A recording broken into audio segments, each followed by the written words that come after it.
ప్రతి ఇండస్ట్రీని రిప్రజెంట్ చేయడానికి ఎవరో ఒకరు ఉంటారు.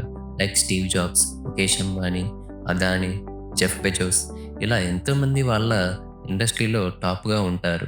కానీ పక్కా వాళ్ళ నుంచి కాంపిటీషన్ ఉంటుంది. కానీ ఒక కంపెనీ ఉంది. ఈ కంపెనీ ఒక గవర్నమెంట్ కంపెనీ. అసలు కాంపిటీషనే ఉండదు. అదే మన ఐఆర్‌సీటీసీ. కానీ ఇక్కడే మీకు ఒక డౌట్ రావచ్చు. అదేంటి ఐఆర్‌సీటీసీ రైల్వే నెట్వర్క్‌ని ఆపరేట్ చేస్తుంది కానీ బిజినెస్ చేయదు కదా అని మీరు అనొచ్చు. కానీ విషయం ఏంటంటే ఐఆర్‌సీటీసీ రైల్వేస్‌ని ఆపరేట్ చేయదు. ఇది ప్రయాణికుల కోసం టికెటింగ్, క్యాటరింగ్, హాస్పిటాలిటీ, టూరిజం సర్వీసెస్‌ని ప్రొవైడ్ చేస్తుంది. ఇది నేను చెప్తున్నది కాదు. ఐఆర్‌సీటీసీ అఫీషియల్ వెబ్‌సైట్‌లోనే ఉంది. కావాలంటే మీరు కూడా చూడొచ్చు. ఐఆర్‌సీటీసీ 1999లో స్థాపించబడింది. ఫస్ట్ డే అయితే కేవలం 29 టికెట్స్ మాత్రమే అమ్మగలిగింది. ప్రెజెంట్ అయితే రోజుకి 11,00,000 టికెట్స్ సెల్ అవుతున్నాయంట. ఇంకో షాకింగ్ నిజం ఏంటంటే ఐఆర్‌సీటీసీ యొక్క రెవెన్యూ టికెటింగ్ కంటే క్యాటరింగ్‌కే ఎక్కువ వస్తుంది.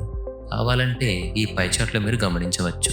2003లో ఐఆర్‌సీటీసీ రెయిన్‌నీర్ ప్యాకేజ్ డ్రింకింగ్ వాటర్ అనే ప్రోడక్ట్‌ని రిలీజ్ చేసింది.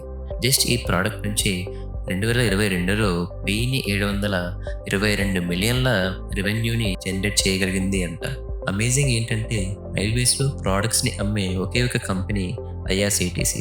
అసలు కాంపిటీషనే లేదు. ఎప్పటికీ ఐఆర్‌సీటీసీ మోనోపొలీ కంపెనీగానే మిగిలిపోతుంది.